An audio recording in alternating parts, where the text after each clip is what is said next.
اسهل طريقة لتقطيع السبانخ غير بقى السكينة والكلام ده. المهم جبت المقص وابتديت بقى ايه ان انا اقطع في السبانخ بتاعتي كده قطع صغيرة خالص، وصراحة المقص بيساعدني ان انا اقطعها قطع صغيرة، وفي نفس الكلام برضو اقطع الخضرة زيها.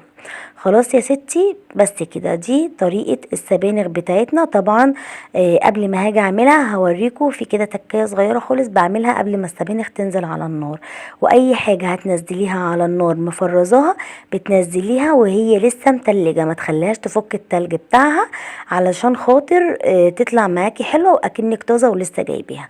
طلعت برضو الهوا كده منها، وكده خلاص نكون خلصنا السبانخ. كده خلصنا الفيديو بتاعنا. ادي البسلة تمام، وادي القلقاس، وادي السبانخ، وادي ورق العنب. طبعا ورق العنب انا كنت عامله نص، عملت نص تاني اهو زي ما انتم شايفين، اللهم بارك. وادي الطماطم. وده يكون الفيديو بتاعنا خلص، والسلام عليكم ورحمه الله.